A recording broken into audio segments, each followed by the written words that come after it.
run the report first quarter of 2018 nor second quarter of 2018.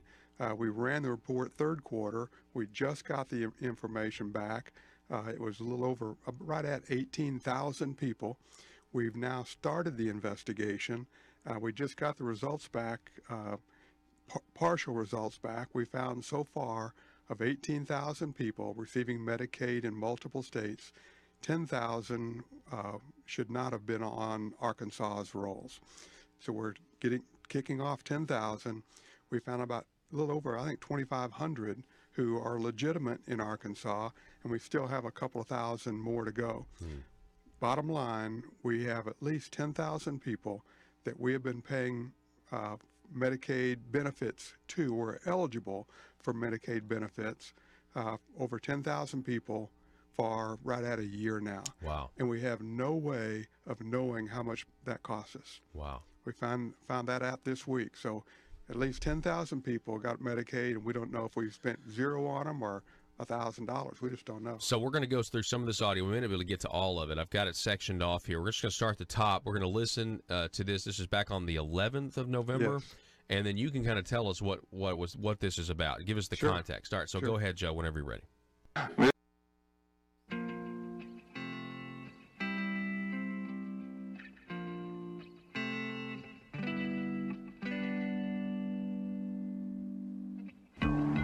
I think it's time we ask ourselves if we still know the freedoms that were intended for us by the Founding Fathers. They seem to be in full-scale retreat from spending cuts and are talking about raising people's taxes again. And I have only one thing to say to the tax increasers. Go ahead, make my day. If we lose freedom here, there's no place to escape to. This is the last stand on earth. Those who would trade our freedom for security have embarked on this downward course. Whether we believe in our capacity for self-government or whether we abandon the American Revolution and confess that a little intellectual elite in a far distant capital can plan our lives for us better than we can plan them ourselves. Conduit News Radio with Paul Harrell is on now. All right, ladies and gentlemen, welcome to the program. Thanks so much for being with us today. You have found the intersection of conservative ideas and reality, where we are building a liberty machine here. And we're glad that you're with us on this Monday, the week of Thanksgiving. We're going to have a fun day today. Really a fun week. On Wednesday, and I look forward to this. I've been doing this, I guess, the last couple of years. Have you guys ever read, and this is nerdy, history stuff, but it's stuff that really, really I enjoy doing. And I can't tell you how many compliments I've gotten from people that say they really, really like it when I go over the Thanksgiving Day proclamation of George Washington, Thanksgiving proclamation of Abraham Lincoln. I mean, those two historical documents are just amazing. And there's a few of them. I don't think there's just one per president. So just wait till Wednesday. We're going to go over that on Wednesday, the day before Thanksgiving. And then, of course, we're not here Thanksgiving Day and Friday. So we got 3 days here to go over the news and events, as well as some historical perspective about what our first presidents thought about being thankful in the relationship between not only citizens and government, but human beings and the Almighty. The telephone number, 870-275-9799, if you want to contribute to the program. As always, we're broadcasting across our digital platforms over at conduitnews.com, the YouTube channel Conduit News, as well as facebook.com/Conduit News. So check those out. We got a great show for you. Coming up at the top of the next hour, we'll be talking with State Representative Jack Ladyman. We'll be in studio. Always good to talk to him. And then at the bottom of the next hour, Dr. Bruce Hartman. I'll introduce you to a guy. He's the author of a book titled Jesus and Company, Connecting the Lessons of the Gospel with Today's Business World. We'll talk to him, but I really want to talk to him specifically about some of these political developments. Number one, there's some people saying, hey, listen, Nancy Pelosi doesn't need to be the next Speaker of the House. Some people are saying she's short of the votes. Some people are saying she's not. President Donald Trump said he would love for her to get the votes. He would actually even help. Donald Trump saying he would help Nancy get the votes if he could. And I think that's because everybody knows. See, those Democrats who are thinking maybe I'm not going to vote for Nancy Pelosi here, they know that Nancy Pelosi is a gift. I mean, it's a early Christmas present for the Republican Party. If this woman is Speaker again, can you imagine?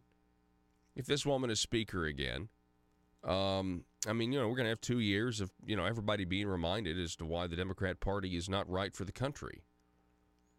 With the midterm elections, one of the things that we decided, with the Democrat Party taking the House, is that it was really a victory for the media. The media flexing their muscle here. The media showing that, yes, if we double down, there are still enough people out there.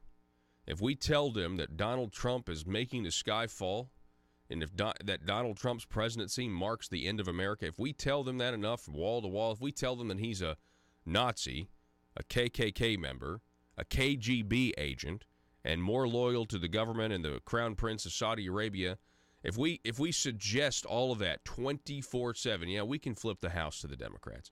That's what the midterm elections were. Make no mistake.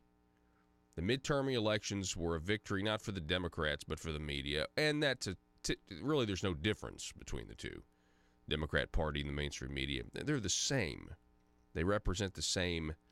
They have the same goals. They've all been told that socialism is better.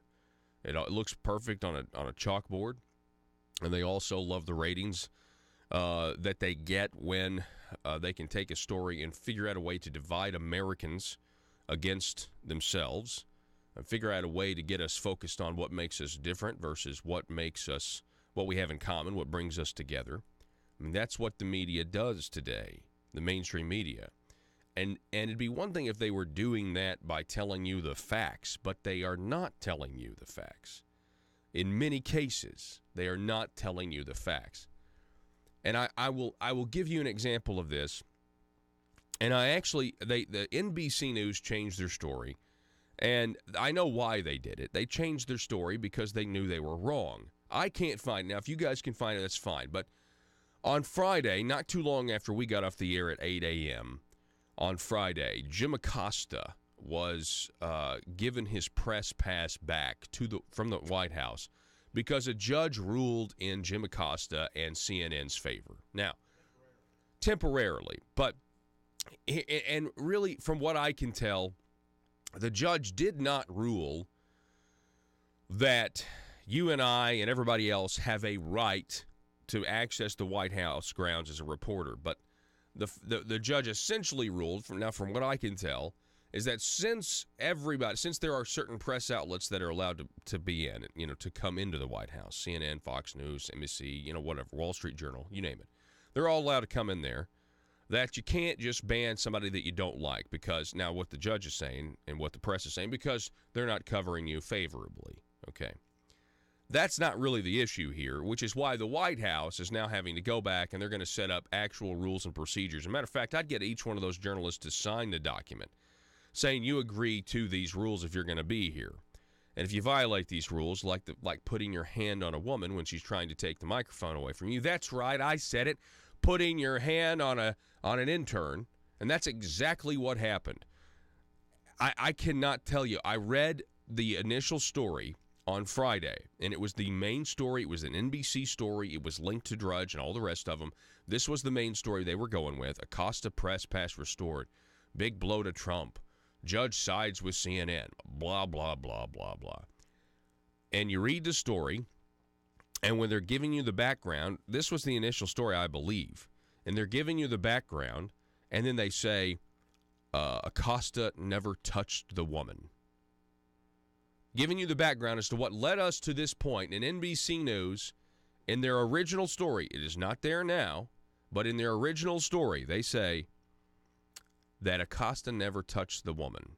And then they talk about how the White House was parroting a doctored video, and the video was manipulated and doctored to show something, and it was not doctored. It was zoomed in and enhanced so you could take what was a widescreen shot and blow Jim Acosta up so you could actually see him Say, hey, man, get away from me, honey. You're bothering me. Get away from me, honey. That's what it was.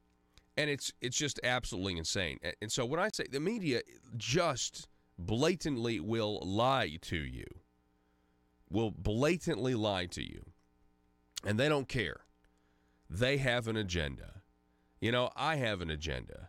My agenda is to see government reduced in size and able to measure it. My agenda is, is to see the Constitution and our government protect our individual liberties, not take them away. That's the agenda that I have. At least I'm telling you that's what I think. That's my agenda. I also want to tell you what actually happens in our world, in the news. You know, the concept of the word news is the concept of the word, it has to do with the word new. N-E-W, meaning what's new today? What is the news? That's where that comes from. And the mainstream media basically says, let me tell you what's new today, and then they lie to you about it. 870-275-9799. All right. So Jim Acosta, he gets his press pass back, and then, of course, he immediately goes on the White House grounds, and everybody's taking his picture and everything else. And President Trump says, hey, you know what, we'll throw him out. You know what I think President Trump should do? You know, President Trump, he's actually given the press, the mainstream media, unprecedented coverage and access. I mean, every time he goes to Marine One, he stops and talks to him for 30 minutes. Obama never did that. Obama couldn't get in the helicopter fast enough. Obama didn't like the press, by the way. He didn't like him at all. Obama actually spied on Cheryl Atkinson. Obama had our own government hack into the computer of Cheryl Atkinson. She was getting too close to the Fast and Furious scandal. She was getting too close to, I can't remember, what was the other scandal she was getting too close to? It wasn't Snowden, was it? It was something else. Anyway. But Cheryl Atkinson, I mean, she couldn't stand. I mean, she was a legitimate reporter at CBS News, and then guess what? CBS News wouldn't support her. CBS News, I mean, you really listen, you compare how CBS abandoned Cheryl Atkinson to what CNN is doing with Jim Acosta. And it just goes to show you that this double standard, here's another double standard. Jim Acosta is serving the agenda, supporting the left, attacking Donald Trump. Cheryl Atkinson was about to expose the entire Obama administration for being the corrupt administration it was, and CBS abandons her. Abandons Cheryl Atkinson. Doesn't give her any. She has to have independent, forensic analysis say, yep, your computer was manipulated. Yeah, it was turning on in the middle of the night, and all your stuff was being looked at. Again, the telephone number, 870-275-9799. All right, let's start here at the top here. Florida, finally, Florida has been called for Rick Scott and Ron DeSantis. It took way too long, but Florida has been called for Rick Scott. He will be the next senator from Florida, meaning that you now have the GOP flipping quite a few seats. Quite a few seats. All right? They flip Florida. So you got a Democrat going to Republican. They flip Missouri, Democrat going to Republican. They flip Indiana, Democrat going to Republican. And they flip North Dakota, Democrat going to Republican. That's 4 pickups in the Senate. Now, the number actually only goes up by 3 because Jeff Flake was sort of a Republican. And Martha McSally lost, and the Democrat Kristen Sinema won in Arizona. So it's a flip of 4, but it's only a net gain of 3 in the Senate, which is a big deal. Now, if you take into consideration that Bob Corker of Tennessee, who is not supportive of the Make America Great Again agenda at all, has been replaced with actual conservative Marsha Blackburn in Tennessee, our neighbors to the east, then it's looking pretty good in terms of a Senate. Now, it's not looking good in the House. Matter of fact, it's going to be pretty rough. I told you on Friday, if you guys missed this on Friday, I told you that for the next 2 years, we are going to be living the movie The Empire Strikes Back. They're better funded, they're well organized, there are no standards. Literally, the ends justify the means, and that's what we're facing. This rebellion that actually, somehow went against all norms and put Donald Trump in the White House, they're going to do their best to snuff it out. So we're going to be living in The Empire Strikes Back for the next 2 years. And that's just, we're going to get used to it. And we're going to continue to report the truth as much as we can. In the meantime, of them calling the election for Governor Rick Scott, you have Brenda Snipes, the embattled election commissioner for Broward County, Florida. You understand she lost, like, she was looking for 2,000 more votes. She couldn't find them. You understand they were counting during the hand recount for a whole hour in one of the days, and they realized they were counting the ballots from yesterday, and attorneys from the Democrats and Republicans were like, whoa, whoa, whoa, whoa. You're counting the wrong ballots, ma'am. My goodness. Anyway, Brenda Snipes has resigned. Go look at this. I have served the purpose I came here for. Really? You've served the purpose you came here for. Broward County, Palm Beach County, Florida, you guys have got to get it together. I'm telling you this. If anything, it is amazing it's amazing the Republicans won Florida. Now, this is 2 election cycles in a row.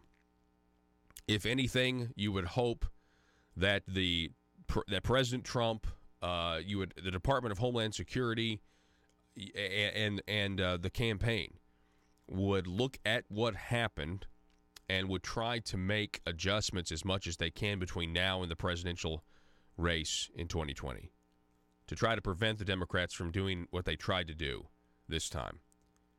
And listen, I know people are going to be mad. Some people are, they didn't try to steal the election. No, I think that's exactly what was going on. I just don't think they had enough.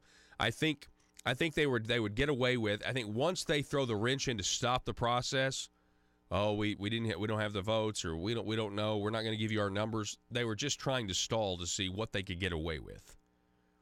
And I don't think that's a stretch at all. And I think there were checks and balances in place, mainly Florida election laws, and you just had to have a good Republican attorney, and I understand the Republicans had one, they had an army of them, that were saying, nope, here's the Florida election laws, this is what it said. Meanwhile, the Democrats, and this is how you know the Florida election laws are strong, that's what the Democrat lawyers were trying to do. They were trying to challenge Florida election laws the whole time, because that's the only way they were going to be able to win. We got to take a break. Back in a minute.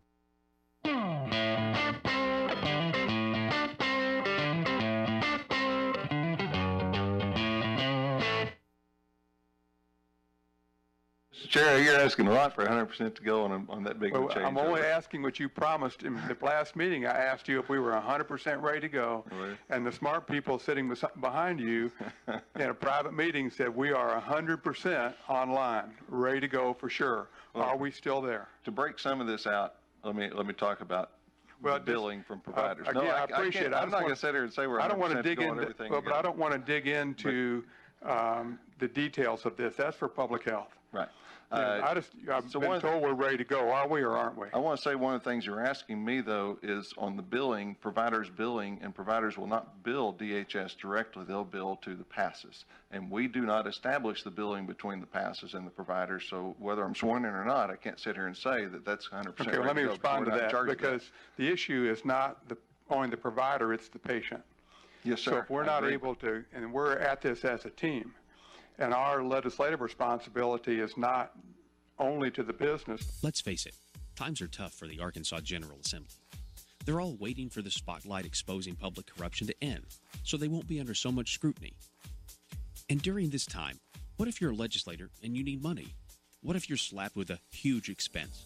What if your check for consultant services is late this month? Or maybe you just need extra cash now until payday. When that happens, you can't wait. Hi. I'm Bobby Blackmail for the Arkansas Intra-Legislator Bank, your trusted source to over 135 lenders to get you short-term cash fast. Use the Arkansas Intra-Legislator Bank today, and you can have up to $12,500 cash in your checking account tomorrow. Dried-up bribes no longer coming from Medicaid entities? Handled. Extra cash until your hopeful acquittal? Done. And you'll be surprised at how easy it is to get extra cash. Just be an elected official and be comfortable with the status quo, and we'll connect you with a fellow legislator who is ready to loan. It's quick and easy. And don't worry if you can't make the payments, because the Arkansas Intra-Legislator Bank is designed to help you get through these tough economic times. There are other ways you can pay off your debt. like by voting the way the establishment wants, or by rewarding some with committee chairmanships. So forget about overdraft fees and the spirit of covetousness that sometimes overwhelms the best of lawmakers. Just remember, the Arkansas Intra-Legislator Bank for short-term cash between colleagues when you need it fast. Some transactions have long-term consequences. Paul Harrell, parody.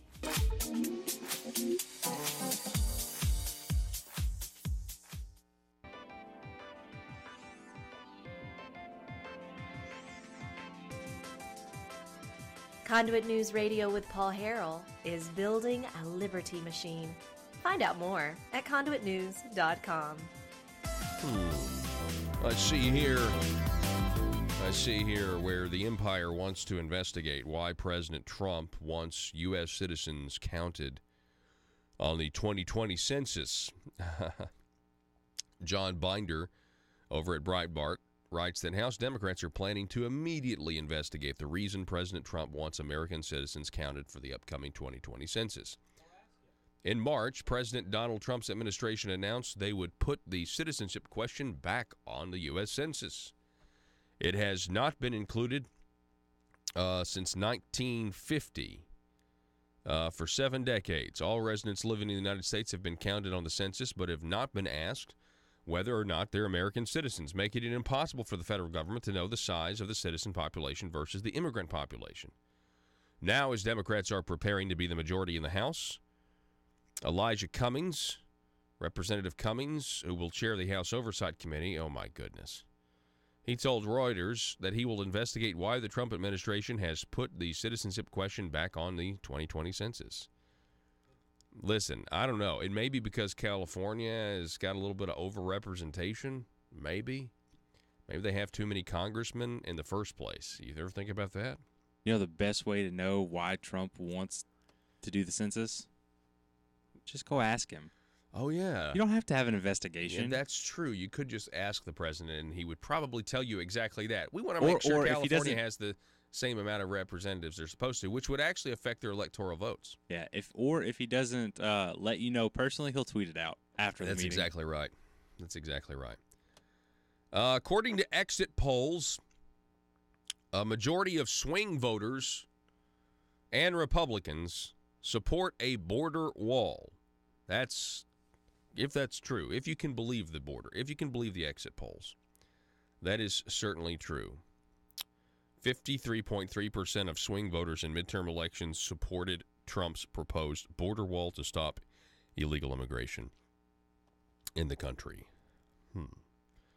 Wonder why some of these migrants and these caravans are waving their own country's flags as they ask for asylum.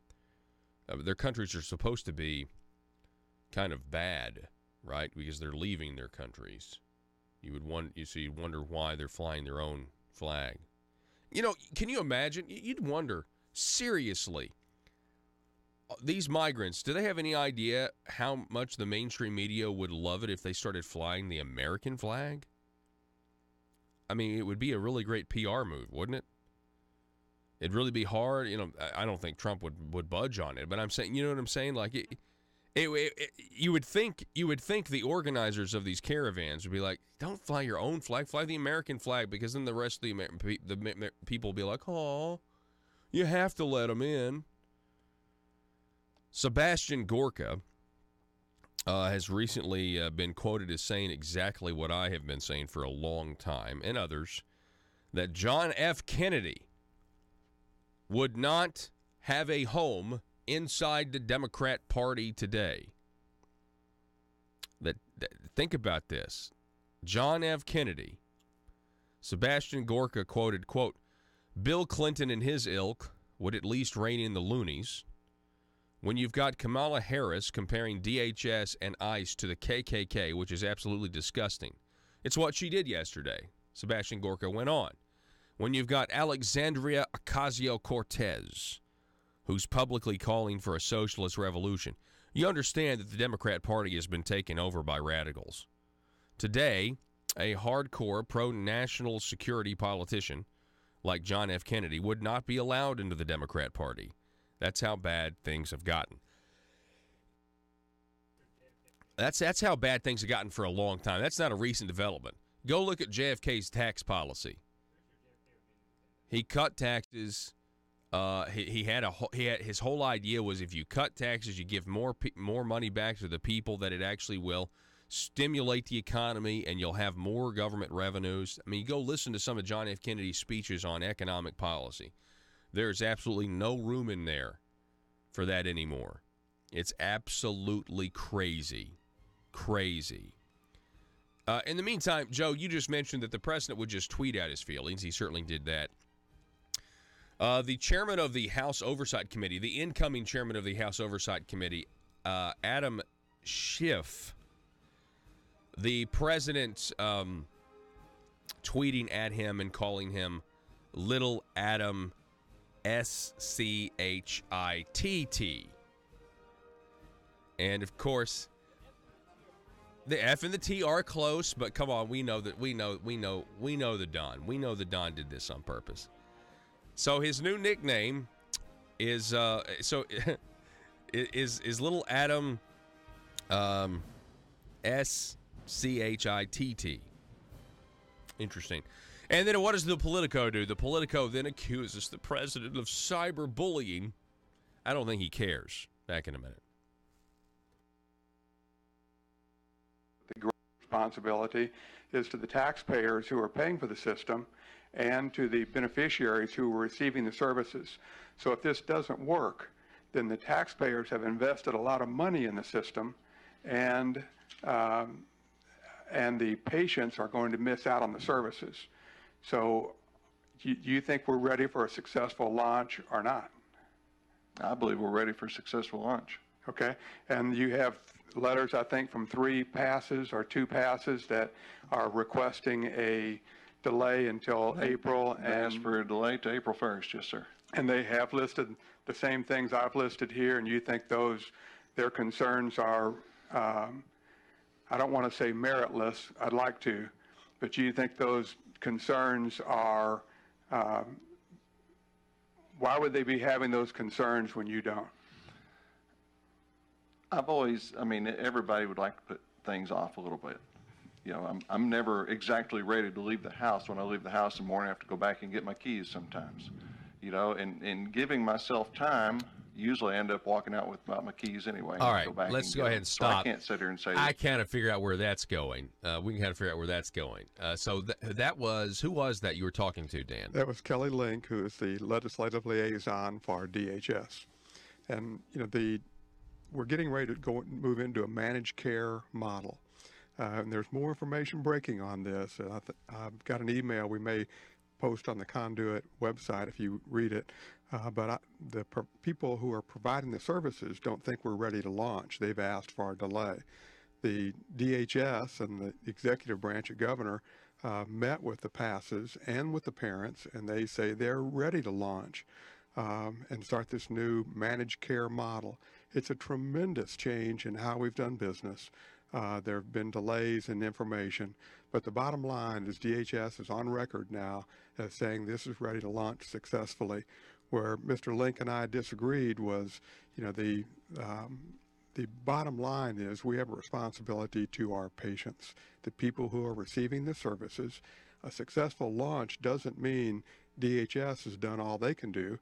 A successful launch means all the players, the DHS, the patients, the legislature, we're all ready to move forward together.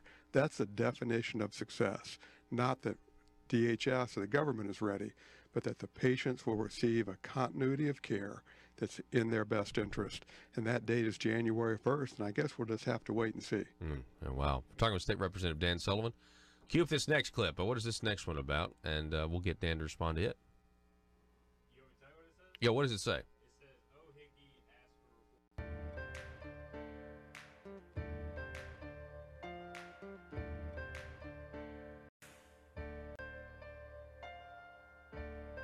bringing you your daily dose of truth. It's Conduit News Radio with Paul Harrell.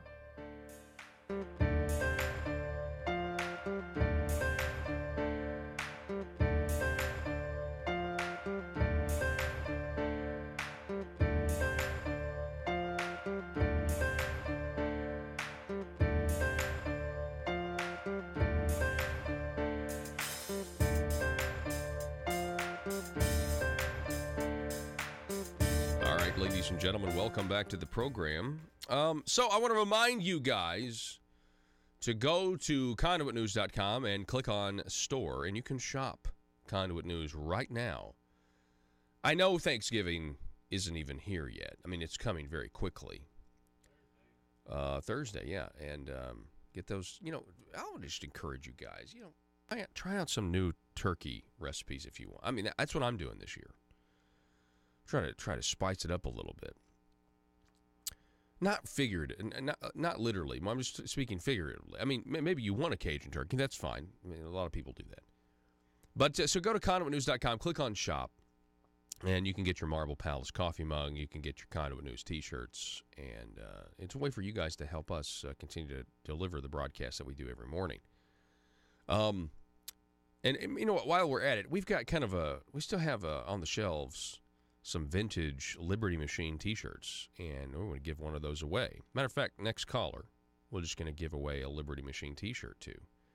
You can call 870-275-9799. That's 870-275-9799, and we'll mail you a vintage Liberty Machine T-shirt if you're so inclined. It's up to you. 870-275-9799. Okay, we're going to talk about this at the bottom of the next hour. Showdown looming over Nancy Pelosi's bid for Speaker. And we'll be doing that with a guy by the name of Dr. Bruce L. Hartman, who's author of the book Jesus and Company, Connecting the Lessons of the Gospel with Today's Business World. So we've got that going for you. We're excited about that. Also, State Representative Jack Ladyman will be on the program as well. Real quick, did you see this? That Hollywood is now threatening to pull out all productions that are taking place right now in the state of Georgia. That's right. It's actually trending on Twitter. Unique New York. It's trending on Twitter. The Hollywood actors are so upset that Stacey Abrams did not win the governorship over in Georgia that they now want to threaten. They want to threaten people's jobs. I mean, that's really what they're doing. Matter of fact, even Stacey Abrams said, "Please don't boycott Georgia. There's a lot of Georgians who work on these productions." I think there's some cartoons and stuff that go that are worked on or produced in Georgia. The one on FX, Archer, I think that's out of Georgia. We got that voice actor there who's like in everything. Bob's Burgers, Archer, H. John Benjamin. Anyway, Alyssa Milano, there are over 20 productions shooting in Georgia right now. Is the entertainment industry willing to support the economy of a totally corrupt state that suppresses democracy, where the winner isn't the best choice? Let's see here. Is the entertainment industry willing to support the economy of a totally corrupt state that suppresses democracy, where the winner isn't the best choice for the people, but the best schemer or crook? All right, so just so you know, we've given away the T-shirt.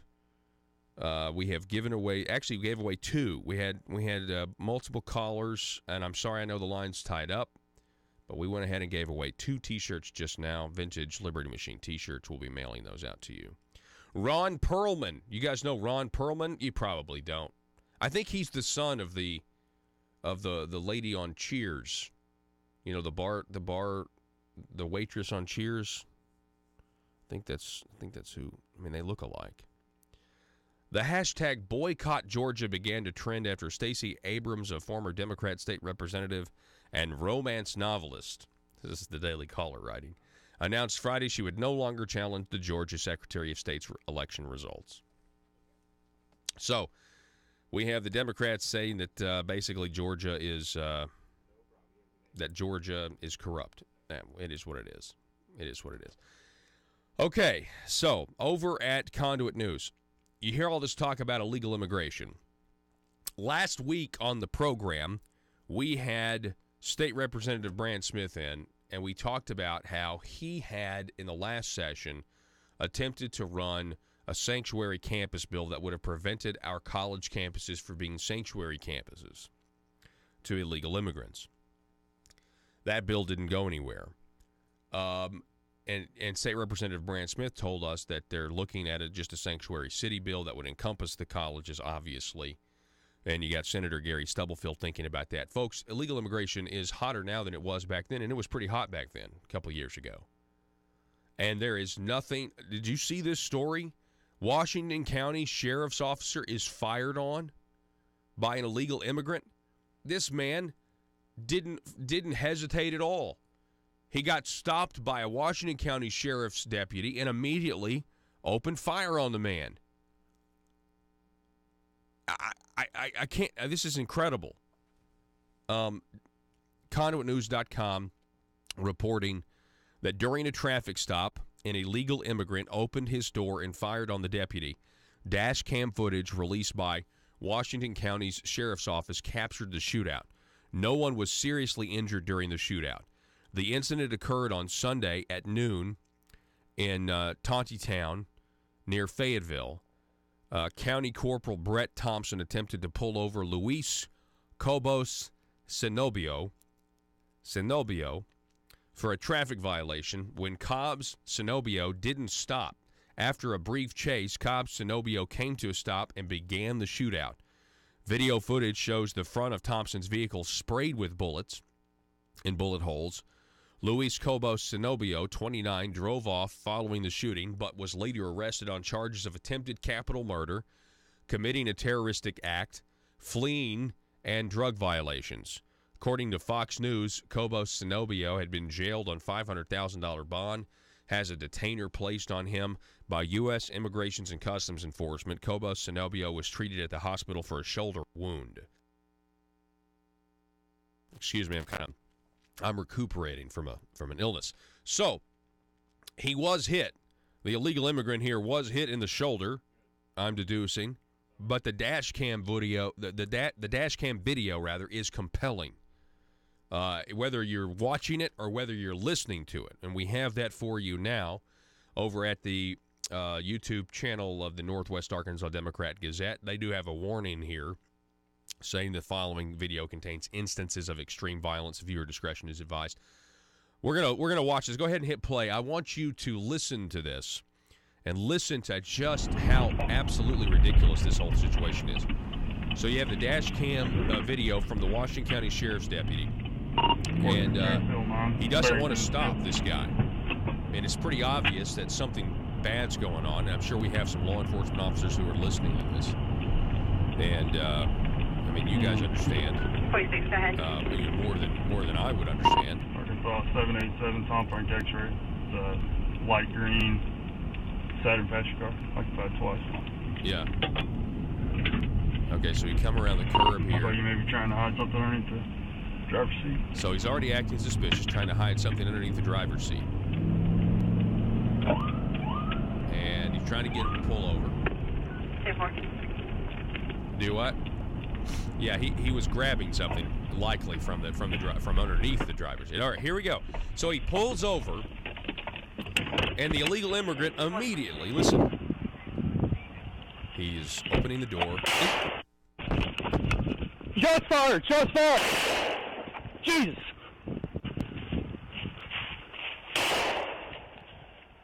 Shots fired, County.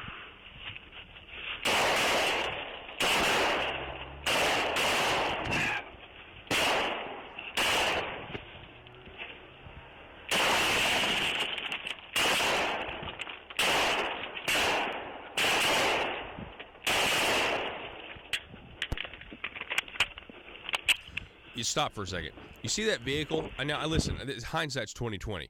There's a vehicle that approached, saw there's a shootout, threw it in reverse, and just got the heck out of there. But do you understand how beneficial it would have been if that vehicle would have just smashed that guy in his own door? I mean, you could have gotten hit by the deputy, but it would have been a very dangerous thing to do. Well, yeah, you would think, right? But if that car had just floored it and and just killed that guy, I'm sorry, that's what would have happened. You just smashed him in his own door. It'd have been over.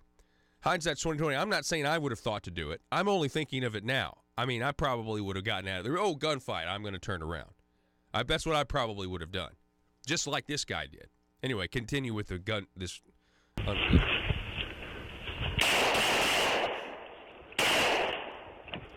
case we needed to see his face, he's right up in the gas cam now, using the police car as his own cover. Shots fired, kid! I'm trying to see if he got hit. He said he got a shoulder wound. He must have been hit at some point. Kenny, I need units now! All right, so that's about it. Go ahead Kenny, and he's stop fleeing. So he flees, and later on, they catch up to him and they arrest him. And matter of fact, go ahead and link. Can we link to that Fox News? I think pretty sure there's a Fox News link in that article. Yeah, look at that guy. Look at his face. Then there's the bullet holes. Unbelievable here. And then look at his mugshot. Scroll down. Let's see his mugshot. Luis Cobos Zenobio. Now look at this guy. This is after he was arrested, charged with 4 counts of attempted capital murder, committing a terrorist act, fleeing possession of fleeing possession of a controlled substance, and possession of drug paraphernalia, according to police. Now, I'm going to be perfectly honest here. I see this guy, and I'm thinking to myself, I mean, look, I know we have these reports of illegal immigrants. You have the girl up in Iowa who was murdered, and the illegal immigrant is the key suspect. I know we are talking about the southern border, which is one of the most violent places on the planet in spots, right? It's a very dangerous place to be. But when you see somebody like this, and I know this, whatever, say stereotype or whatever, but does that guy look like the type of guy to me that's just gonna pull out a gun and start shooting? And the answer is, to me, no. He doesn't. And whatever. I mean, I'm as human as the rest of all of you. And to me, and this is what is so frustrating. But the fact of the matter is, time and time again, we have these incidents that are happening. And this one happens in our own backyard in Washington County. And we couldn't get a sanctuary campus law or a city law passed 2 years ago. And I think it's time that we do something about it, because we can. And somebody said, well, is it really a problem? Are sanctuary cities really a problem here in Arkansas? No, they're not. Not yet. They're not a problem yet, but we want to be left of the bang, left of the incident, be preemptive. We don't want to do something after it's a problem. We want to do something before it's a problem. And that's what responsible people in government do. That's what responsible government does. Go ahead, Joe. You want to say something? Yeah. So this incident, let's roll back a little bit to the Iowa incident first. Yeah. There were people across the country, guarantee you, that thought the same idea that weren't in Iowa. Man, that couldn't happen here. Mm-hmm. It's a good place here. It just couldn't happen here.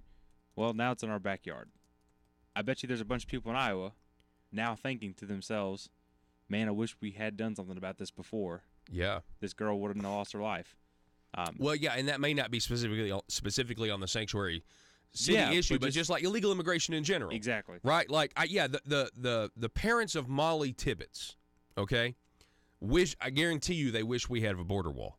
Or I guarantee you the parents of Molly Tibbetts, the murdered girl in Iowa, they would wish we would have cracked down on illegal immigration years ago. Actually have stopped it. Like, boy, if we would have stopped illegal immigration in this country, my daughter might still be alive, or would still be alive, because, I mean, the man was an illegal immigrant. So technically, if you were to stop all, and it may be impossible to stop all of it. I don't know, but I'd like to think that we shoot for the stars here. I mean, I'd like to say, no, we're going to eliminate all of it, whether it is the technological stuff that they can do at the border, whether it's putting troops on the border, whether it's building a wall, whatever it is. Because here's the thing, because if we can't stop all of it, but we can stop most of it, and I'm talking like 85, 90% of it, these people that do this kind of stuff no longer have a support system here in the United States to be able to back them up if they do something like this. Right. In the sense of, if they commit murder, there's no one to hide them anymore. Yeah. Or anything like that. Or if they commit a crime, there's no one here to just get them out. And I'm not one of these people. Just to be honest with everybody. I don't think it's absolutely. I don't think it's feasible to deport.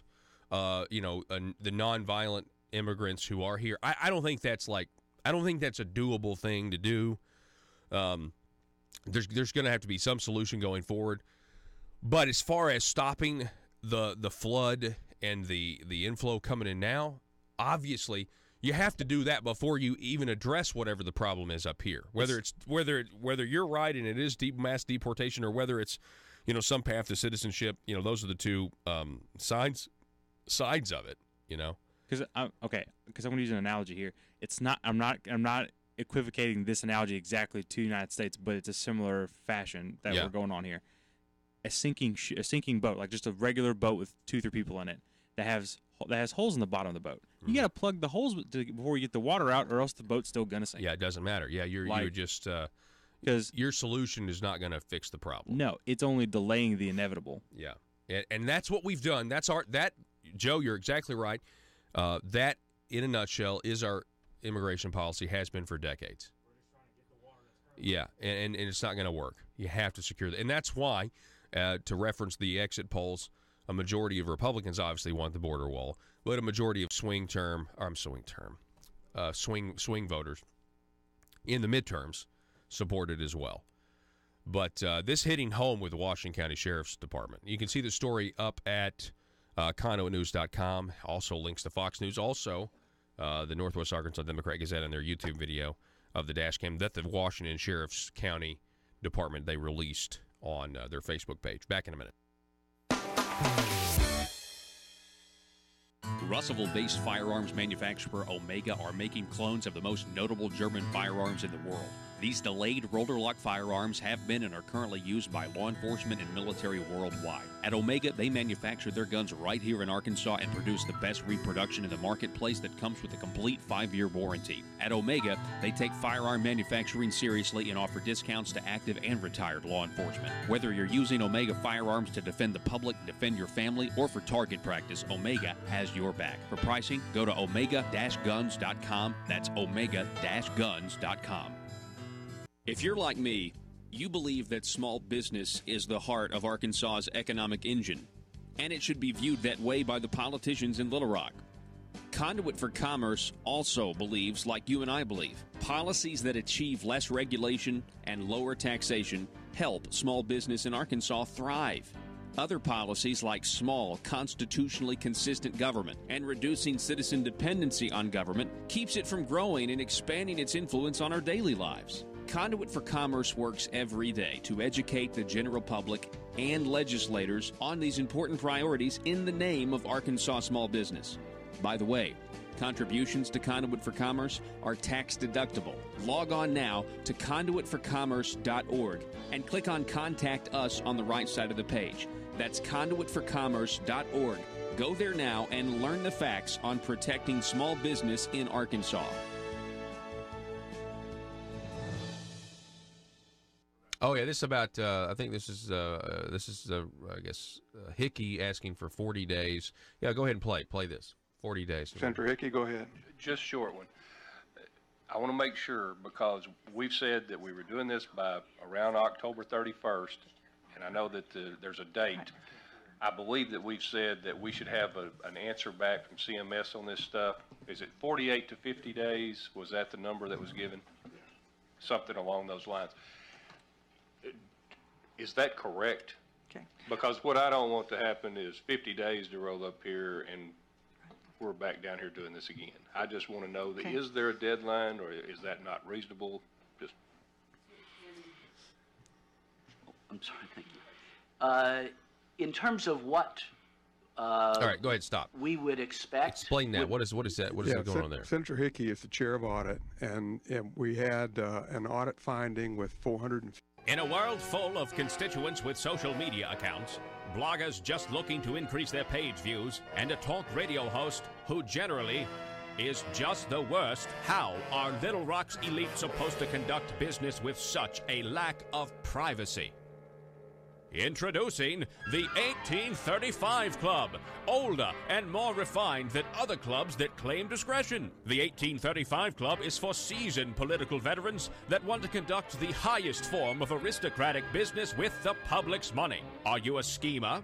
Do you someday want a guaranteed flow of taxpayer money to support your business? Is it your dream to see the .gov domain at the end of your business website? Don't listen to the imitators. The 1835 Club is the place where corrupt politicians and businessmen hatch their next crony schemes. At the 1835 Club, we make lobbying safe and legal. Ethics. Why, of course. All business is done in an ethical manner. Just look for the sign above the door that reads, loophole.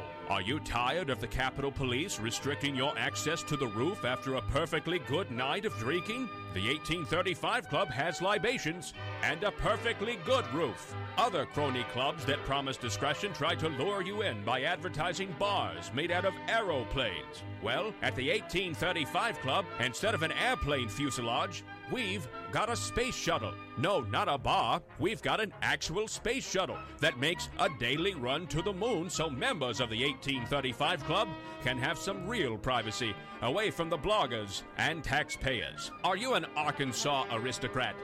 Do you want to be? It's the 1835 Club, and we work tirelessly to make sure the good old boy system remains alive and well. Join today. Disclaimer. The 1835 Club reserves the right to deny membership to anyone who has principles. Any talk of the Declaration of Independence or the Constitution must be done in jest or, at the very least, with a condescending tone. And finally, the 1835 Club will be given a 25% commission of any agreements made between politicians and the business community. PHP Parody.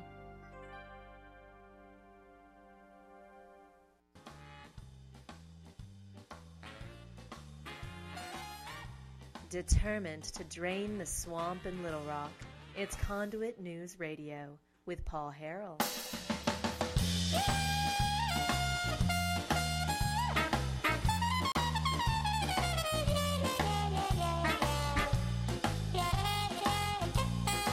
We're going to be talking with State Representative Jack Ladyman here in just a moment. I understand he's in the parking lot. So excited about that. And then at the bottom of the next hour, Dr. Bruce L. Hartman will be with us, who is the author of Jesus & Co., Connecting the Lessons of the Gospel with Today's Business World. I wonder, there's some people on the left that like to ascribe certain modern-day political affinities to Jesus. And they say, well, Jesus, some of them on the left now say, well, Jesus would have been a socialist. Yeah. This is what they say a lot of times, Okay, so the Young Turks, Cenk Uyghur and Kasparian, they affirmed on their show recently that the Bible approves of abortion. No, they did not. Yes, they did. Wow. Well, there are liars out there in the world. I mean, what can we say? Yeah, maybe I don't know if we should tell them what the Bible says about liars. But anyway, it's interesting because when I see, people try to define Jesus or God by by really labels that we have created ourselves. I'm just reminded of. Peter the zealot, Matthew the tax collector, they were on opposite sides of the political spectrum in their day. Very much so. One wanted an armed revolt and restore Jerusalem and throw the Romans out. The other was working for the Romans as a tax collector. Imagine how offensive that would be. Taxing your own people. Anyway, and Jesus basically shattered their illusions about what really mattered in this world, and actually brought the two together. And that's an encouraging thought, especially in the realm of that we're living in now. Just division after division after division, more and more things to hate each other over. I know Jesus transcends those divides because he's quite a lot bigger than them. The phone number 870-275-9799. We're going to be right back here in just a moment with Mr. Jack Ladyman. Want to remind everybody to shop Conduit News. You go to conduitnews.com, and you want to click on store, and there you will receive, or you can receive, for a modest purchase price, your Mother Government mug, or your mug, which has my face on it, or your Marble Palace mug, or your T-shirts. It's whatever you want. Oh, and we successfully gave away 2 vintage Liberty Machine T-shirts a second ago.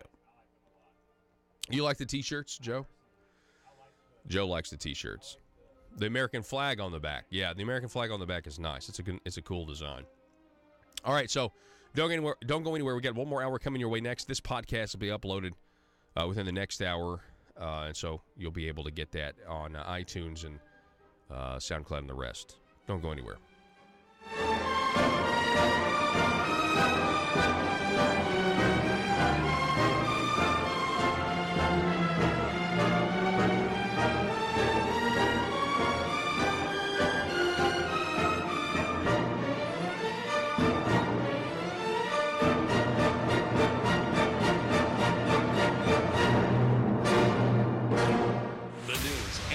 Of Northeast Arkansas. This is News Talk 101.3 FM and 1230 AM KBTM, Jonesboro, an EAB radio station. $15 million that federal CMS said you can't account for this. So we broke that down, and DHS and Medicaid worked with CMS, Center for Medical Services, Medicaid Services, and they got it down to 28 million, close to 28 million, that we couldn't account for. And so I think early, and Senator Hickey mentioned it, early in October, we were told as an audit committee that we would have this 28 million resolved by the end of the month, that we had to submit a final report and it would be resolved. So this committee meeting that you're listening to happened on November 1st. Interesting. And they didn't have the information. So and that's what my subcommittee was also investigating. Mm-hmm. And all we were saying there is, you told us it would be done by the 31st of October. It's not done. Wow. So when will it be done? And they pushed it back. Now, on DHS's behalf, if we owe $28 million, we don't want to pay it back if we don't have to. Yeah, like back to the feds, you mean? Yeah, we don't want to reimburse that money, just like I don't pay my utility bill until the 30th of the month. Mm-hmm. If I have on my taxes, I don't pay my taxes till the end. So to DHS's favor, they're working as hard as they can to save the state the $28 million that we really didn't have the accounting procedures in place to do that. Again, the committee is just asking for, what are you doing? Our role is oversight, and we want to know what you're doing, why you're doing it, and be sure that you're following the right procedures. Especially when they give you a deadline, say this will be done, and then it's not done. That's got to be frustrating. Exactly. And we were asked after the meeting, why is it that the legislature doesn't trust the audit, and the legislature doesn't trust DHS? Well, if you've been here for a few years, you know why. Just like we were told that 18,000 people, we didn't run the Paris match, and oh, by the way, don't worry, Representative Sullivan, it was just a glitch. Mm-hmm. Nothing to see here. But until we dig into that, they need to know as a state agency that this friction is appropriate. It's necessary. Absolutely. Joe, cue up the next one. What does the next one say, title? This is about the Paris match. Yeah. I want to listen to this. Listen to this. Thank you. This is Dan Sullivan here. Part of where this originated with me particularly was when we had the Paris match and we failed to do those. I'm seeing that from my research, what I looked at, there were only, depending on the year, 3 to 6 states who don't participate in that. It's the norm that people participate in that Paris match. Would that be accurate? Well, again, the Paris match, states came into it over time, in large part based on how much they could invest in their computer systems. And when the federal government under the previous administration started offering a more generous 90% match on computer systems, you saw a much quicker uptake And again, but a 10% match in Arkansas is still a lot of money. And I think it is fair to say states differed by their ability to put up their match. And in more recent years, we were better able to do that because of more generous match. Stop right there. When I've looked at that, I think. All right, Dan, go ahead. Yeah, that's getting into, anytime government gets as big as it is, we are going to have these errors. And Medicaid is working as hard as they can to resolve those issues and those errors. But when you're managing 1 million people who are moving from one state to another, who have children that live with the mother here in Arkansas, live with the dad in Tennessee, and visit the grandmother in Missouri, and they're taking Medicaid benefits everywhere maybe they stay for 6 months or a year. Mm-hmm. So you have all of these changes and people rolling on and off of Medicaid. It is absolutely almost impossible for us to manage that. So when we have 18,000 people who are hitting in multiple states, it can't be a surprise to us when we expand government. Yeah. And Paul, I'm hoping so the government expands, and then you got to have the management, the oversight expand to try to make it happen. Yeah, and most of the time we talk about the $500 a month for Arkansas Works, but there's also that management cost in there that's just tremendous. We heard, and I hope to get the tape, but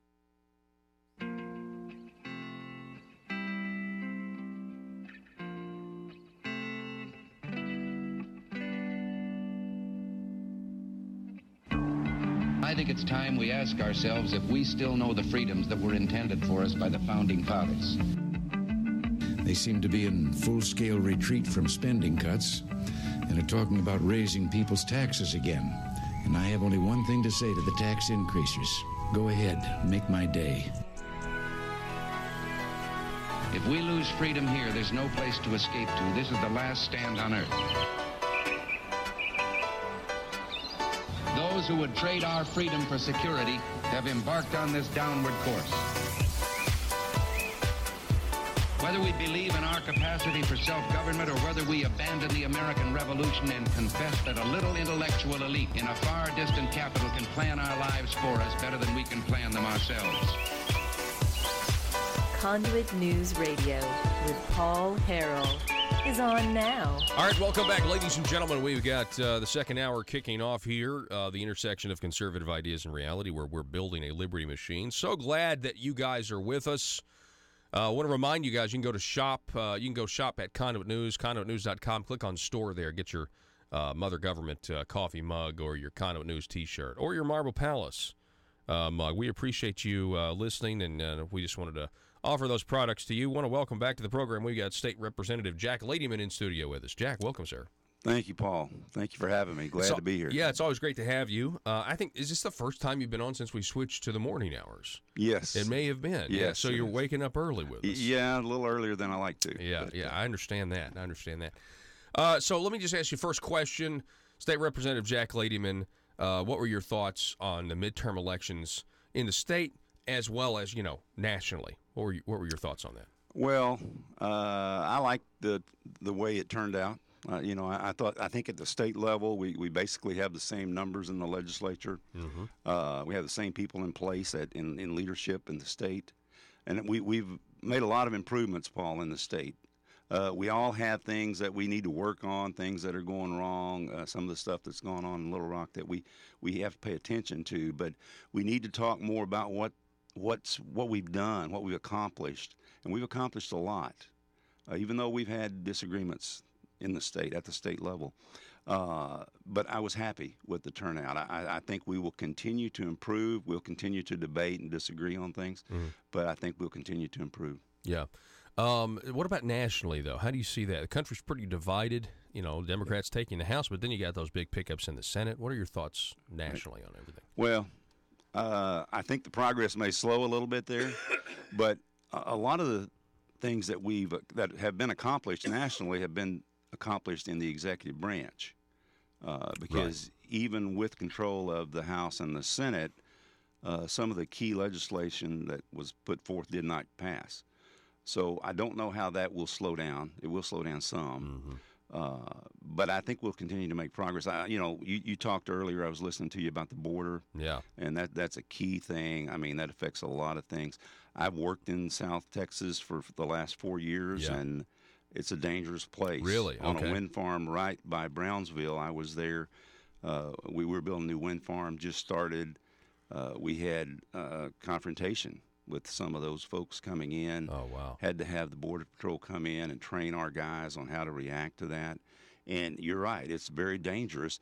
And people that are not there, I don't want to get off in the weeds on this, but I came back, and my boss, who's up in Iowa, I was talking with him about that, and his first response was, well, it's probably not that bad. Well, it is. I mean, it can be. Yeah.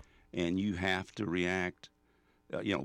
Basically what you do is you throw a bottle of water to these folks if you see them, and you leave, because you don't know what kind of person that is. Wow.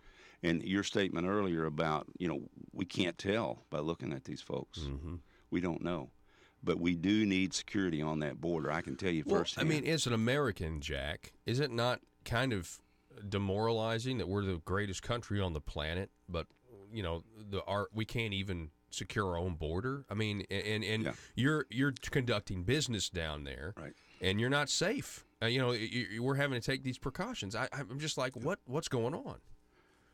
Yeah, Paul, you're right. I mean, we've got to secure our border. Anybody, well, I can't say anybody, but, if you look at it realistically, if you have no borders, you have no country. I mean, President Trump is exactly right about that. Yeah. So we have to secure that border, and there's really no way. I mean, it's thousands of miles. Mm-hmm. It goes all the way to California, and I've worked in all those areas. And there are certain areas along the border where there's no cities. It's wide open, and people can just come across there. There's no police force, anything like that. So in those areas, we have to have a wall. That's the only thing that you can have there. And we have to secure a border. We, like you said, we are the greatest country on earth, maybe ever. We're the longest lasting democratic form of government in history. And, people need to understand what we have, and we need to protect that, and that means protecting our borders.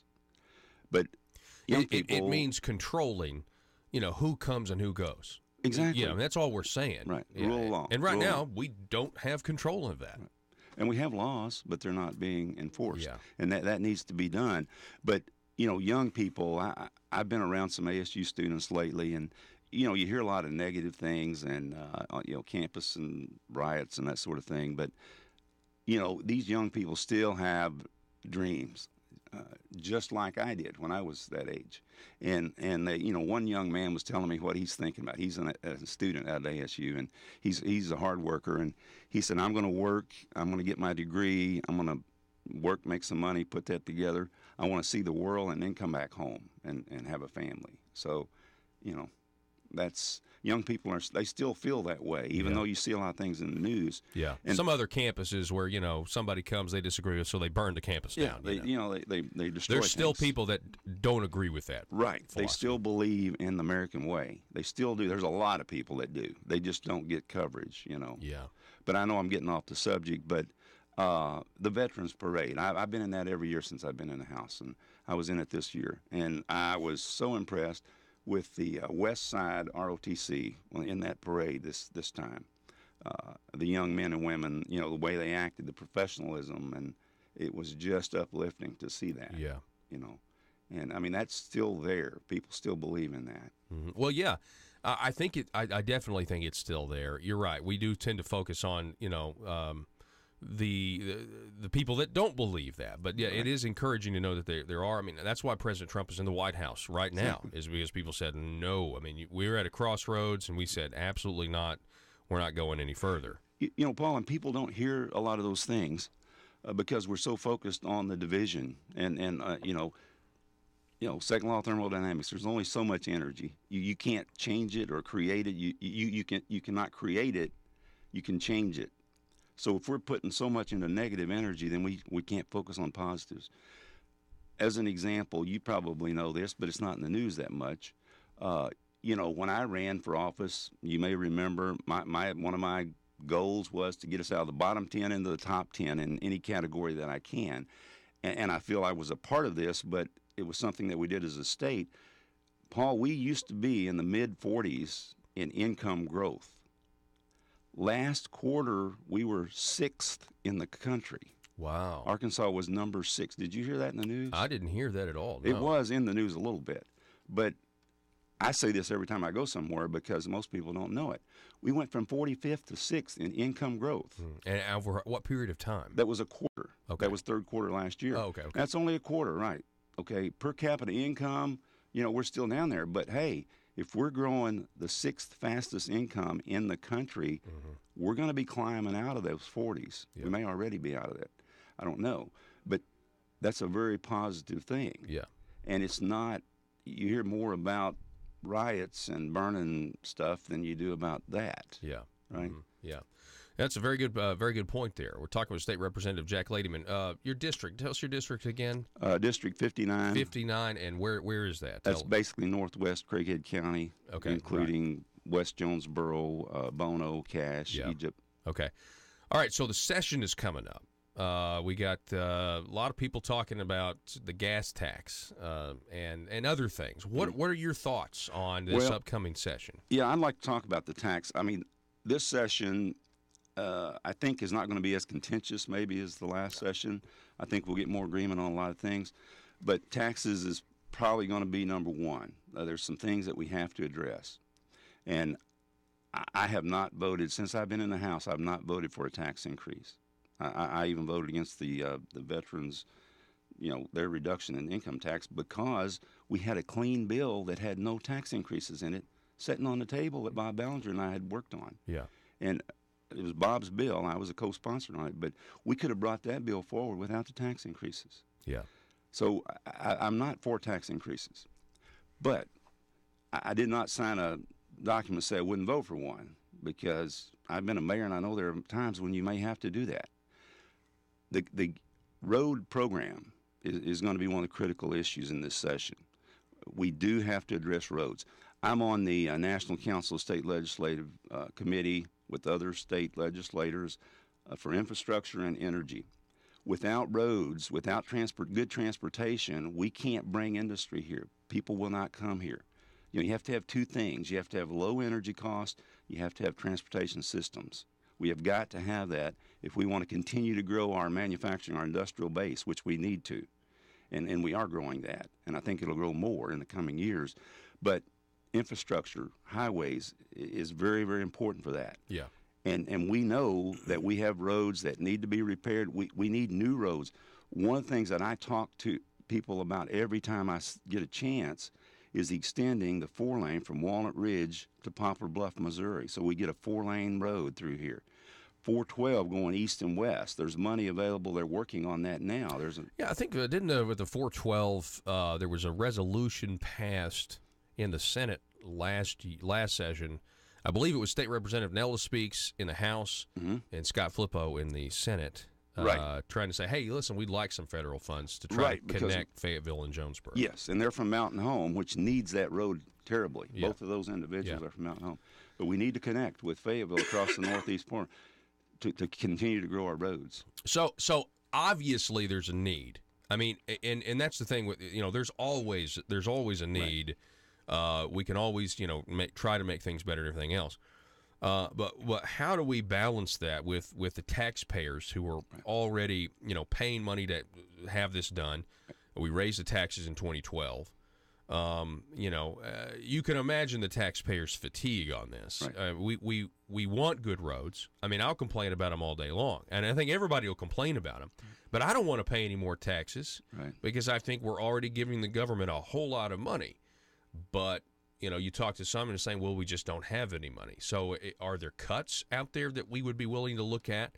Let's cut the money from this and spend it on roads. I feel like most Arkansans agree much more, broadly about having good roads maybe than they agree about some of these other programs. So what are your thoughts on that, Jack Lady? Well, okay, when you look at roads,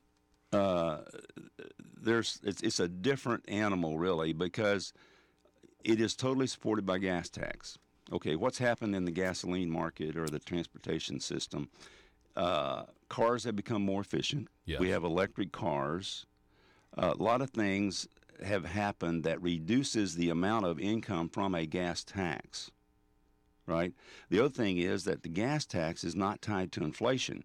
So the cost of building a road has gone up, but the gasoline tax is static. So it doesn't go up with inflation or cost of materials or whatever. So that's gotten us behind. So actually, the taxpayer, I hate to say this, but we've paid less taxes on roads because we've got more efficient cars.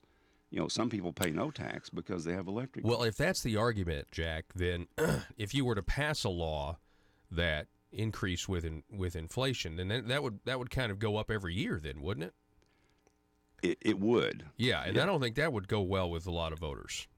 Well, just a thought, but the tax would go up, but if technology continues and cars become more efficient, more people, you know, that's kind of a balance. Yeah. I don't know exactly what's an equal balance, but you see, your cost is going to go down if you get more efficient. So to keep it the same, you have to be with inflation. But that's why it's a complicated issue. It certainly is. It sounds like it. But any tax that we pass, my stand on this is everybody should pay equally. So, you know, if I own an electric car, I still need to pay for road maintenance some way, but I wouldn't because it's only gasoline tax. Yeah. Do we know how many people in Arkansas have electric cars? I mean, I'm assuming it goes up every year. Not that many, but it is a growing technology. And again, you know, battery technology is improving. More people are buying electric cars. The price of them are coming down. I don't know where that's going to go, but well, like in the you say, past they it's talked increase. about an odometer tax. You know, let's look at your electric car. And that to me would just I was skeptical of that because I thought, okay, well, it's electric cars now. It's going to be everybody. You know, at some point, like, okay, how many miles did you drive? Right. And this is how much tax that you owe. You know, I understand it is a complex problem. I agree with you there. I think the creativity. I would just say maybe the creativity needs to go towards like cuts. You know, let's get creative about what we can cut to put money towards roads. Now, I understand there's not a lot of flexibility from some people in leadership to maybe say let's dip into the general revenue fund. You know, for the funds that we need. What are your thoughts on dipping into general revenue, Jack? And I didn't mean for this whole thing to be about that's about fine. cars. By the way, this debate needs to be made. When you a lot of times it's the way you frame things, okay? You talk about taking money from general revenue.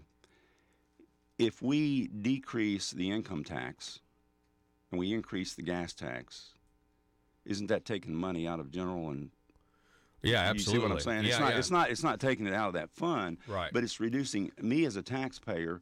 It's reducing my tax burden on the income side, but it does increase on the other side. Now maybe it's equal. Maybe I gain money. Yeah. Maybe I don't. But it's very complex because you look at this again with companies coming in. If we want to bring companies into Arkansas, our income tax has to be competitive with surrounding states. And that's one of the things that we've tried to do and work on to get it down to where we can be competitive. So it's not taking money from general fund, but in fact, it is because you're giving people money back out of general fund, and then you're increasing a tax on gas. So do you see the next session kind of being a wash then in terms of I mean, is that now the goal to say, okay, let's lower income taxes, I think, by $111 million, and then let's raise gas tax by, I don't know, $200 million? That would actually be a net tax increase. Right. I mean, you know, I think that's what I'm looking at, is at the end of the day, when y'all are done, are we going to be paying more? Collectively, all the people are now paying more money than we were, and that's what I don't want, you know. I agree. I don't like increasing a tax here and decreasing one over there. I don't like doing that. I like looking at the problem and solving the problem, and giving as much money as we can afford back to people in tax reductions, whether that's income tax, whatever that is. But if we have a need, we have to address that. And we can talk about health care as another example. Yeah. A lot of money's getting sucked into that program. Exactly. And we need to help those that can't help themselves. We've got to do that. And we're going to have to do some things with health. That's not going to be the big issue this time. But, you know, there are people that are losing services that really, really need it. And then there are other people that are getting services that maybe they don't need it so bad. Maybe they compared to the other person. Exactly. Yeah. So we have to make sure that that's fair. We have to look at that and make that fair and equitable and help those that we must help. They need our help, and we want to do that. Yeah. Jack Ladyman, State Representative Jack Ladyman, I appreciate you coming on the program. I'd love to have you on again soon. Sure. I'll give you the last word, by the way, because I know we kind of got off onto one issue. Well, I appreciate you having me on, Yes, Paul. I'd love to come back on a regular basis and talk about what's going on in the session. Yes. I'm very excited about this session. I think Matthew Shepard's our new speaker. I've been very impressed with him, with what he's done so far. I've heard that from a lot of people. And I work with Matthew closely, and you know, I'm hoping that I, you know, get in some leadership roles, maybe a committee chair, I hope. We'll see what Matthew, it's his decision. But I'm very excited. We've got some people come. I love serving with the guys from Craighead County here, Dwight, Brent, and Dan, and we've had a major impact on our state. All of us have. And I'm looking forward to that. I think you'll see some good things coming out of this session. All right. State Representative Jack Ladyman, I hope so. It's always great having you on, sir. Thank you. Folks, we're going to take a break. We'll be back in just a moment. I think we heard yesterday the first time that I've heard DHS and Medicaid say that the Arkansas Works program may have to take a second look, because as the state has to assume more liability, we don't have the money to pay for that. We built it up on a 100% match, and just like Mr. Smith said in that tape, who's deputy director, I think, at DHS, just as we heard him say, people bought things because it was 100% free. Yep. You know, you get more money from the feds, and we'll just take it. Cue up this next clip here. We're going to keep going. Yeah, I think this is exactly what you're talking about the feds cutting the rate. This was an interesting exchange. Listen. You talked about this as a no-interest loan. People saw this as a no-interest loan. And I know we're making some cuts in some of our programs now, and I support what we're doing. The work requirements, I'm glad to see us move in that direction.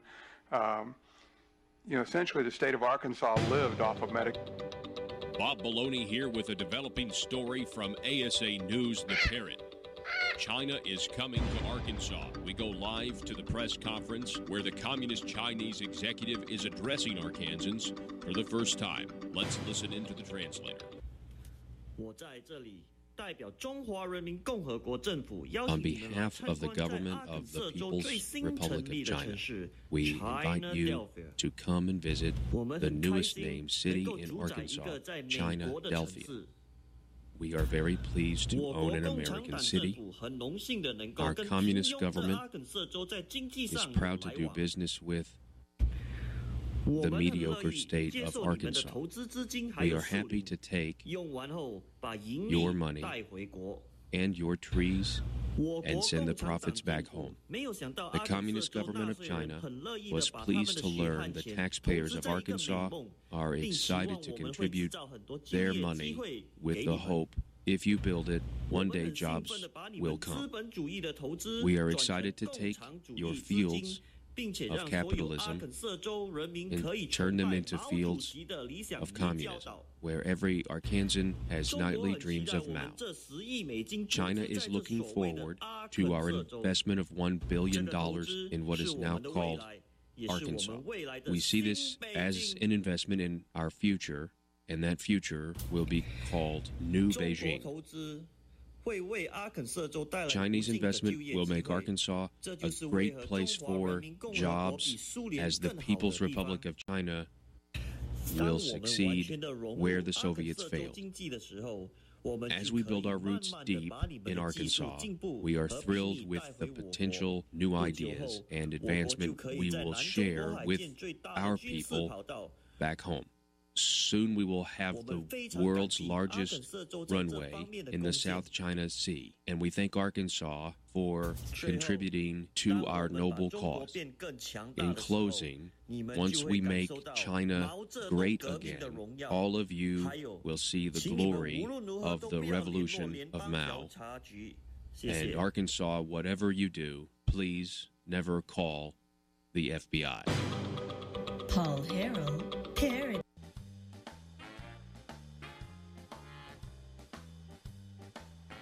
Exposing the truth and everything the Marble Palace establishment keep trying to cover up.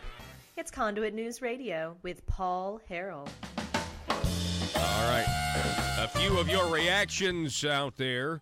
A lot of people see on Facebook not too happy with the idea of a gas tax going up. Just letting everybody out there know. The logging of odometer reading would be automated, not self-reported, and that creates privacy problems. That's Mark on Facebook. Christian writes, if the gas tax goes up with inflation, it's the people who can't afford the latest and most efficient vehicles that would be paying most on the taxes, so lower income paying more on the roads. Dennis writing, makes me rethink the whole gotta have a car thing. Amy writing, find the missing $28 million at DHS. That'll help with the roads. Tim, just wow. Brent writing, quit letting ASA from taking the gas tax money. I think there's some typos there. Let's see here. Dennis writing, by the way, sales taxes go up with inflation anyway. The more you spend, the more you pay. Mark writing that highway increases should be offset by reductions. Well, Mark, that may be what the plan is. Then Tim writing that we need to disband the Department of Highways altogether. Back in a minute. With a 70-30 match. And we encourage, this is the previous administrations, encourage businesses to expand and take on clients and build businesses and build services on that. And now we are necessarily having to draw back on that. And I support what we're doing in that area. Is that what's happening nationally? Or nationally are people beginning to cut programs like our choices and our disability services, and we're scaling back, because it seems to me, because we're relying more on state money than federal money, and we have to do that to protect our budget. Is that an accurate assessment? Mr. Chairman, you are right. As you're the first one to say that, Cameron. That's exactly right. Yeah. So, what was his response? Yeah, what states were doing, states would take Medicaid money, federal money, and they would wash it around the state. The feds couldn't find it. When the feds did find it, it would be a year or two later. So they were getting millions of dollars in no-interest loans. Arkansas doesn't do that. But the fact remains that as long as we built our systems, particularly Arkansas Works, on 100% federal money, now they're scaling back, going to, I think it was 97, and now I think it's 4.4. It's going to 90%. We don't have the money to pay for the Arkansas Works programs unless we take the money from other programs. What other programs are we taking the money for? It appears we're taking the money from programs that were funded primarily by state general revenue. So programs for our disabled, programs for the elderly, rather than those programs get state money, which they always did. Now that state money has to be used to pay for Arkansas Works. Hence, my understanding from yesterday's testimony by DHS, we're going to have to take a look at Arkansas Works, because it's that state general revenue going there is to the detriment of very needy programs. We're using state and general... DHS said this yesterday. Well, I need to get the audio because it's a little bit cryptic, and we're going to have to dig into it and ask some questions. Okay, I got you. One more clip, and then we'll get, we're here with State Representative Dan Sullivan. Just the next one in line there. Let's see. As the federal match rate is declining, then the states do have to put up a larger share, and that's where you see them now trying to adjust their programs. So the match rate, we all know the match rate for the newly eligible population started at 100%. It's going down to 90% over time. All right, stop. But we have had...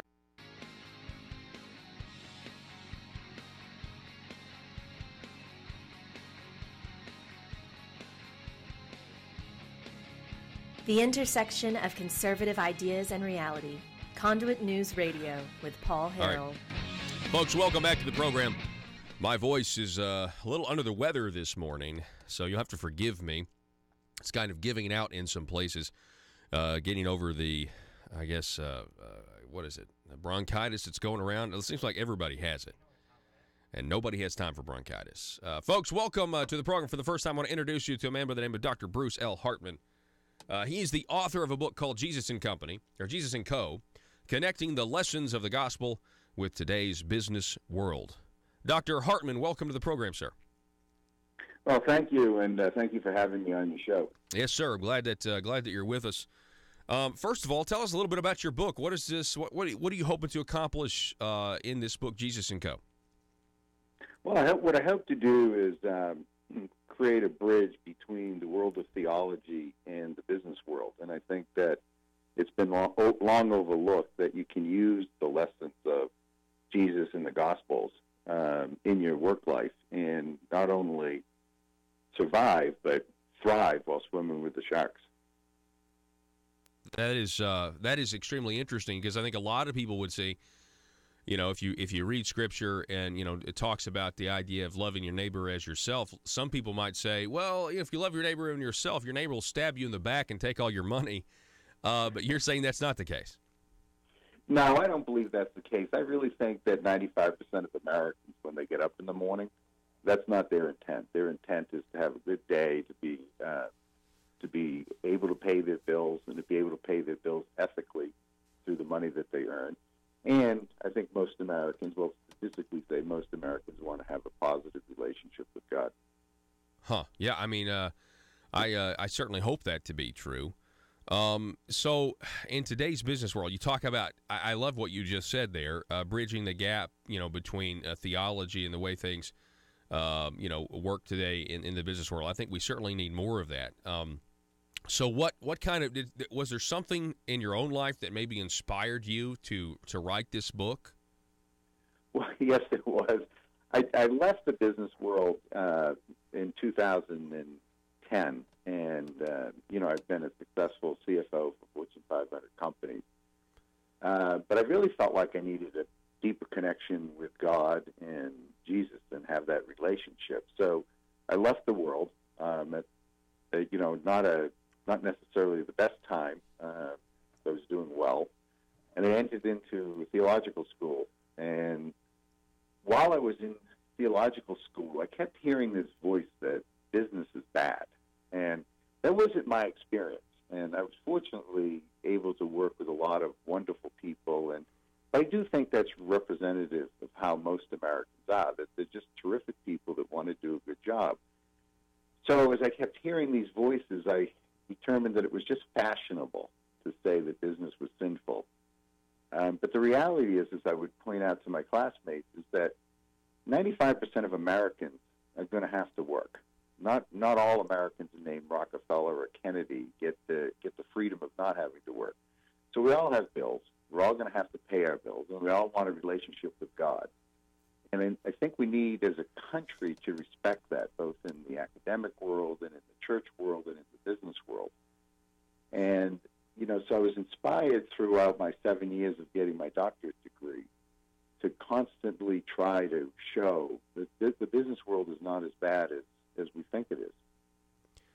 You're saying that when you're in theology school, you're saying you're hearing voices. When you say that, you're meaning like your other classmates, right? Yeah. Okay. Definitely my other. All right. I'm just making sure. Oh, right. So okay, when you said it was fashionable, talk about that, because you know, I've read some stories here of late how there are some people who are maybe you know, theologians that maybe try to drift into, in some instances, not all, cultural Marxism, and they'll use words like social justice, and they're not necessarily explaining that gospel social justice is different than the way the leftist culture means social justice today. Can you talk about that? Yeah, I couldn't agree with you more. I think that there is, as there is in every industry, in every walk of life, there are those things that are fashionable to say. It's what you think the crowd wants to hear.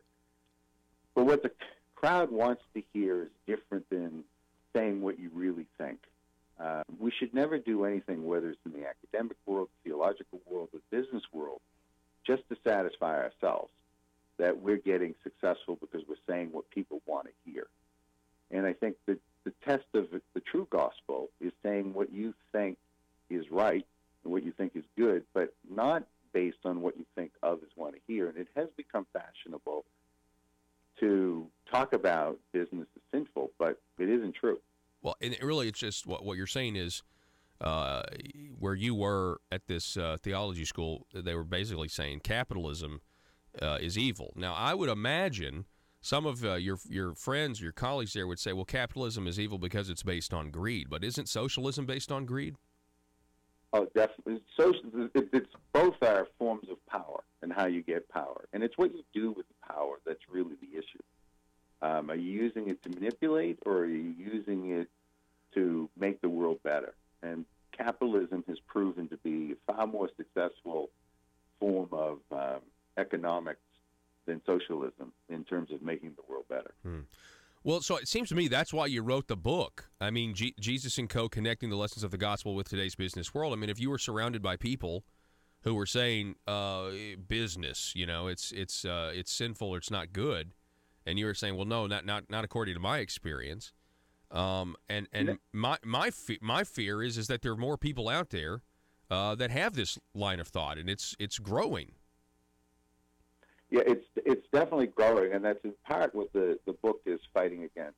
You know, I knew a gentleman who worked for the Wall Street Journal for many years, and he got frustrated with how the rest of the world was thinking about America and about faith. And what he did is he actually quit his job, and he went into the Peace Corps and served in Africa to prove that Americans are good. And, you know, that's more symbolic of what I saw, that type of attitude by the business people that I worked with about doing good. Sure, there's Bernie Madoffs, and sure we see some, like this morning, the Nissan CEO got fired for greed and malfeasance. But they represent a very small group of people that work in the business world. Your average person, and if your listeners think about it, they think good about themselves. And that's, I think, a more accurate reflection of the business world than what we read in the newspaper. Yeah, not to mention the jobs that are created by these small business owners that, you know, had an idea, went out, risked everything, and now they're, you know, supporting not just individuals but also the families connected with those employees. And it really is, it is really a great way to build an economy and you know, voluntary cooperation, you know. And that's the one thing, you know, I couldn't possibly understand, you know, people who are studying theology that want a system that's based on force, an economic system that's based on force, because that fundamentally is depriving you of individual rights in the end. Eventually it does.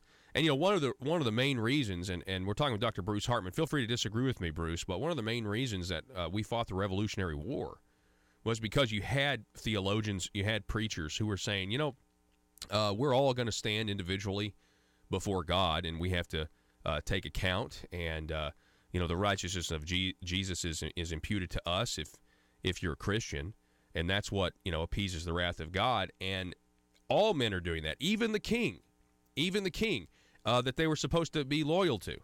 And that got people thinking, well, if that's the way things are going to be in the end, then why does this person, because of his bloodline, get to, you know, exercise all of this authority over me now? And that little line of thought, you know, kind of spread, and it got people to say, you know what, I think we're just going to say no, and we're going to fight this war. You know, that's why we are here today in many respects, because of what the founding fathers did, because of those conclusions that they came to. Well, how do you respond to that? Well, first of all, you've just given a wonderful description of the reason behind the American Revolution and the creation of the Constitution, which gives us all our rights. But the proof is in the pudding. America is the longest and oldest form of pure democracy in the world, including nations in Europe and throughout the world. We are the ones who set the symbol of freedom for the rest of the world through the Constitution. And we owe a great deal of thanks to Washington, Jefferson, and John Adams in particular, but also to the members of the Continental Congress who risked their lives to set this country up, to have these freedoms. We're talking to you with Dr. Bruce Hartman. Now, Bruce, I want to get into some current events here. I got this Washington Post story about Nancy Pelosi. What are you hearing? I've got the Washington Post story. I got one from like 21 hours ago from CNN. Showdown looms over Nancy Pelosi's bid for Speaker. You think she's going to have enough Democrat votes? Well, I think that personally we should never have any person in leadership for more than 2 terms. And in fact, I could stretch that to both the Senate and the Congress, that you should only be allowed to serve 2 terms. Because what's at risk is this demagogue attitude that we end up with. And I frankly can't see what Nancy Pelosi has accomplished that's positive. Yeah. Well, other than divisiveness. Well, she's done a lot for Republicans. I think a lot of the I think a lot of people voted for Republicans back in 2010 because of her. Yeah, she's a very polarizing. She's a very polarizing personality. And what's interesting is, within the Democratic Party, there's some real patriots and people that really care about our country, and their voices aren't being heard.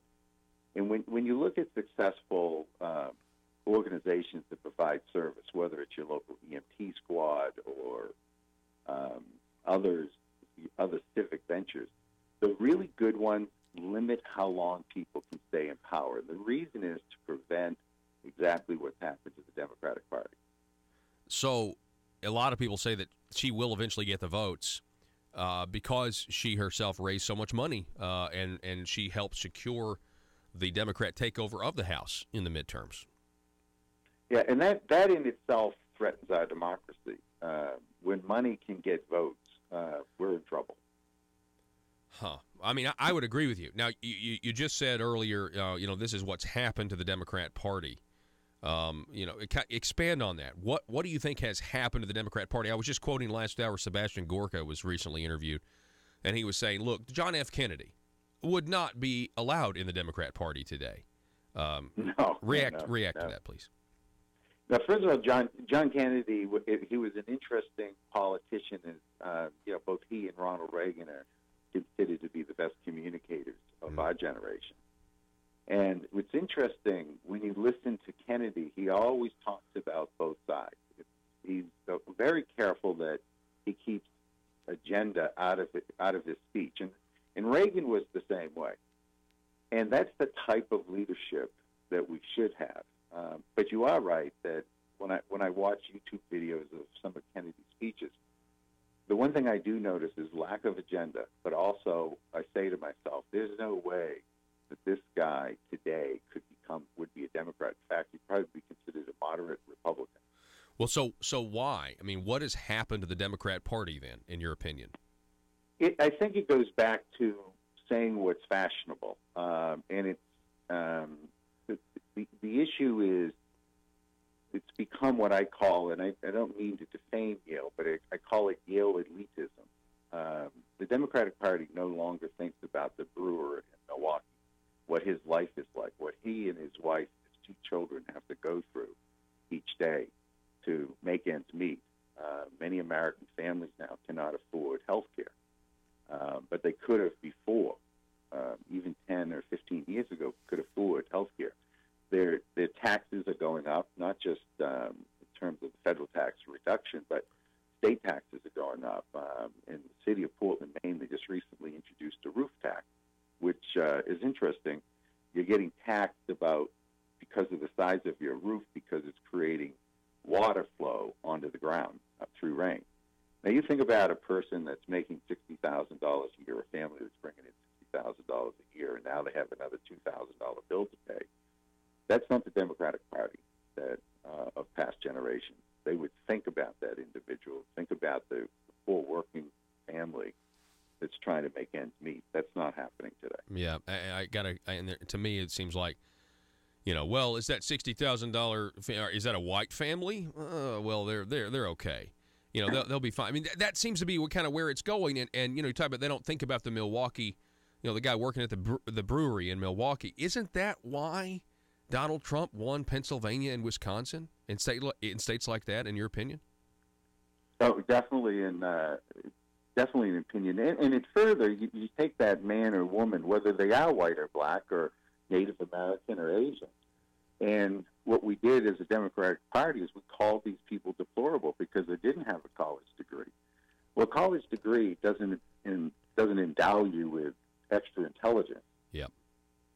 Right. So I've met a lot of high school graduates that are just as wise or probably wiser than me. And I think that's a barrier that people, I think, have lost respect for.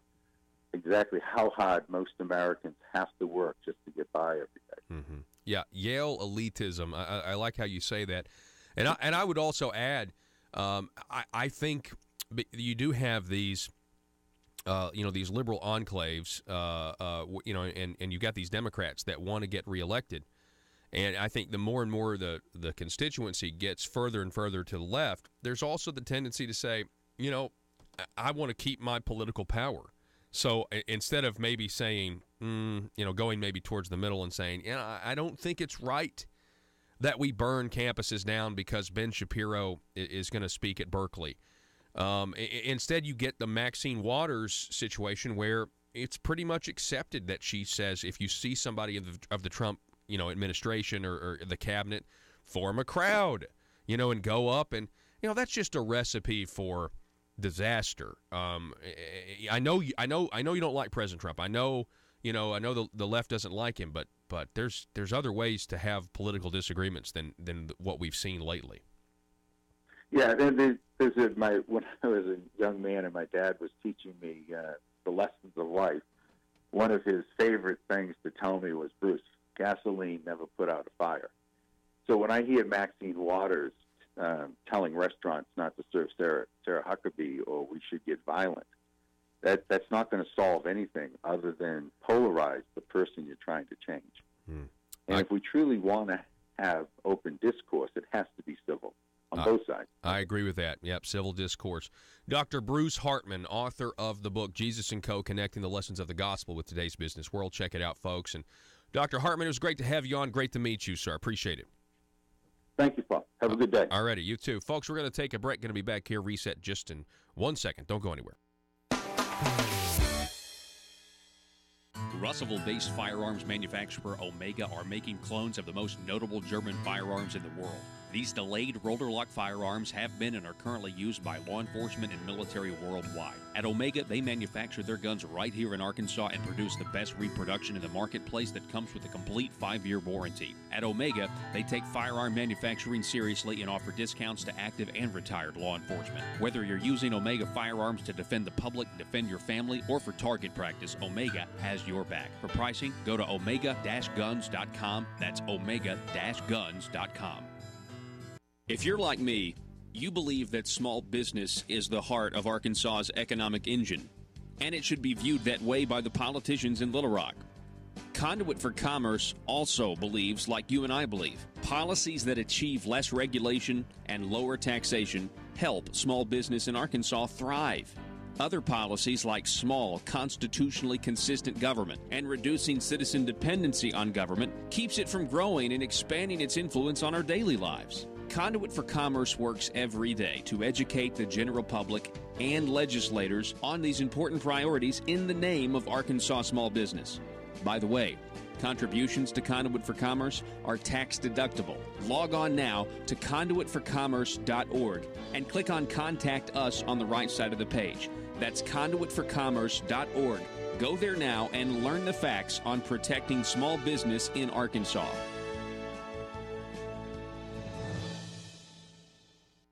We do have to go to break, but that's basically reiterating exactly what you just said. Absolutely. And so they're having to shift. You would say maybe the bill is finally coming due. Yeah, making lemonade out of lemons, it was spiked. And now we've been addicted to the federal money, and now it's coming back to us. And we're going to, the high was really good. We enjoyed the program. We enjoyed the build-up. But now it's coming due, and the bill is due, and we're going to have to pay it with state general revenue. Yeah. And that's going to be difficult. Yeah, and 10% of that whole is a lot of money to Arkansas. Yeah, That's and a lot of money. And other programs like the S-chip program for children, the feds paid 100% of that. It's going back, and they're cutting back on that. And again, we have a limited budget, so where do you get the money? From other programs. Other programs are going to suffer.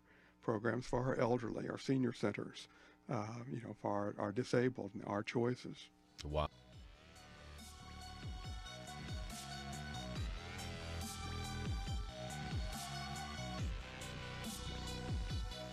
Need your daily news fix? Don't forget to tune in to Conduit News Radio with Paul Harrell.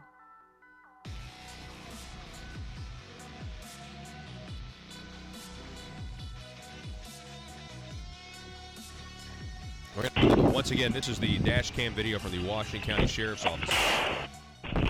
Illegal immigrant opening fire on Washington County Sheriff deputy.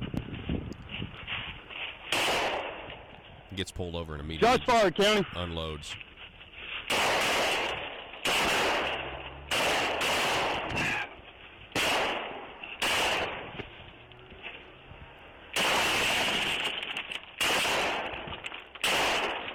Apparently, the illegal immigrant was treated with a shoulder wound at some point.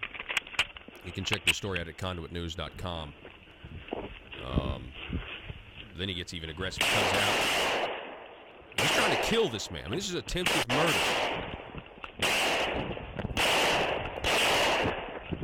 Shots fired, kid!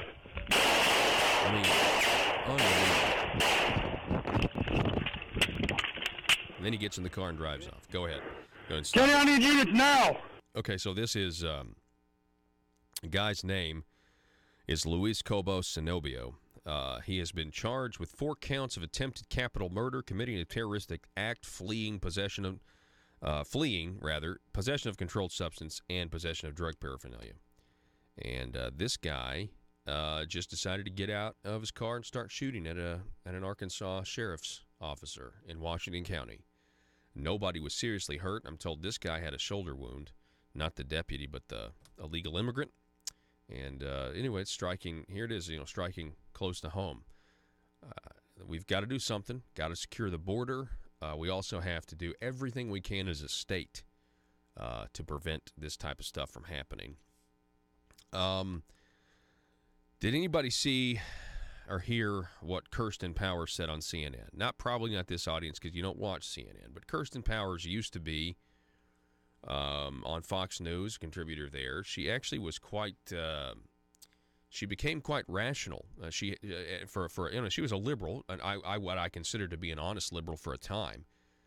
Kirsten Powers actually criticized the Democrat Party's position on abortion at one time because I think she realized it for the genocide it is. She probably wouldn't use those words, but she's on CNN now, and so Kirsten Powers declared that white females who support President Donald Trump are racist. Powers, referring to white females who support Trump, said, quote, "They'll say, well, I'm not racist. I just voted for him because, I didn't like Hillary Clinton. And I just want to say that that doesn't make you not racist. It actually makes you racist. If you support somebody who does racist things, that makes you racist. So I want to establish that." Really? Kirsten Powers. First off, yeah, exactly. First off, let's talk about racism. Let's talk about what racism is, and let's establish whether or not Donald Trump is a racist. Now, I don't believe Donald Trump is a racist. I know that the media wants him to be a KKK member. I know the media wants him, they want to paint him as a racist, but I don't believe Donald Trump is racist. I don't think the majority of the country believes that Donald Trump is racist. I don't think the majority of the country is racist because we elected a guy by the name of Barack Hussein Obama twice, collectively, as a people. So she says, I want to establish that. And then she goes on, and for why white women do it, I think we have to recognize that white men are doing it as well. But I think sometimes we would hope that we would get better behavior from white women because white women are themselves oppressed, and they would therefore be able to be aligned themselves with other oppressed people. She went on. But I think we have to remember that the white patriarchal system actually benefits white women in a lot of ways, and they're attached to white men who are benefiting from the system that was created by them, for them, and their fathers and their husbands and their brothers are benefiting from the system, and so they are also benefiting. Now, this is the definition of cultural Marxism. Kirsten Powers is 100% embracing cultural Marxism, and they have to divide white men and women. This is what they want to accomplish. And what Kirsten Powers is arguing for here is actually the destruction of the family. And she is saying here that white women are essentially Uncle Toms, that they're benefiting. I don't know, maybe they're, at some point it's going to be, if you're a white woman and you're a stay-at-home mom, at some point you're going to be looked down upon by the Democrat Party because you're benefiting from the pay. You already are. I mean, I'm just saying that this is, in the Obama administration, if you were a white man that liked to shoot fireworks and barbecue on the 4th of July, you were a potential domestic terrorist. The left has gone nuts, and they only can amass power by dividing us into groups. And now they're trying to divide white women against white men in their own families. It's really pathetic. It's really pathetic. Trump derangement syndrome is real, and it's gotten people thinking crazy. You don't like the man who's president. We get it. But stop it with the cultural Marxism. We got to end the show. We'll see you tomorrow. Arkansas, be safe.